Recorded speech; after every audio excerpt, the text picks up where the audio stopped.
Hi Nelson, I just thought I'll do this for you before I go to bed.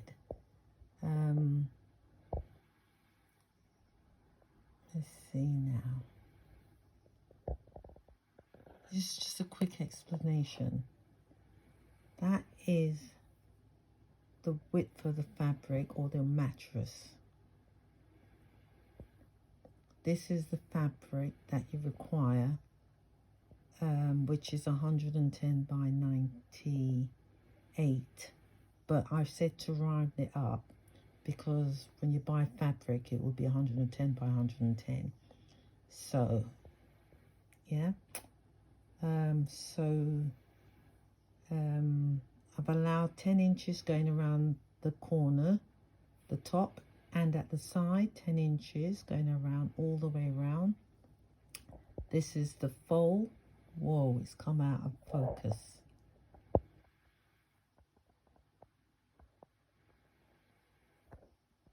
Right, this is difficult to do. And this is the width of the fabric, which by the time you add all that up, that is the width.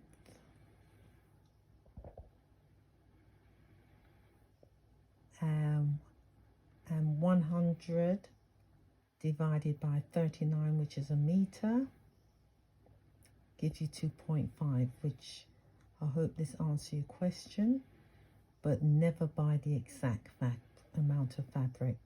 So just round it up to 3 meters. And remember I said to you on the message that I sent prior to this, that there's 2 ways of doing this. If you use this option here, nobody likes sleeping on seams. But you can test it out first by doing that. And then of course you buy your elastic and you put your elastic all the way around.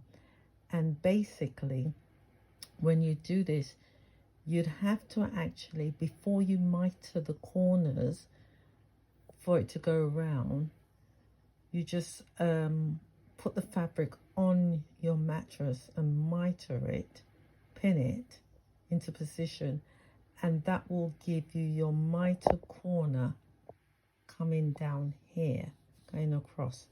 Let me draw it on here now.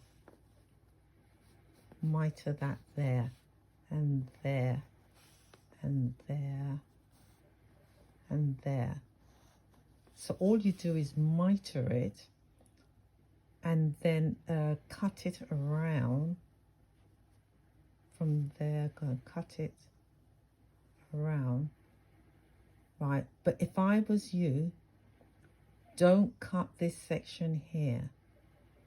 Just open it up and put the elastic going all the way around, so it's all gathered. All this here will be gathered, going around like that. This is difficult to do,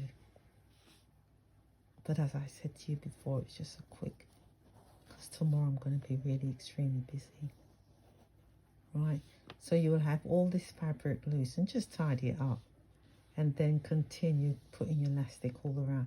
But when you do this seam here, turn the elastic around on itself and stitch it down. That will make it nice and strong. Now the quantity of the elastic, right, you're going to have to measure this out. You're going to have to do some of the work yourself. Yeah. And just make it as tight enough so that it stays on your mattress, because what happened, normally when manufactured, it stops roughly around here, but now you've given it extra fabric to bring it under the mattress. So before we were looking at the top part, but now you can see this is now the underneath. Yeah, so that's what this little this thing here is explaining. This is the top of the bed, and these are the fabric going down the side and under. Okay, so I hope this is not too fuzzy, but this is what I could do quickly for you.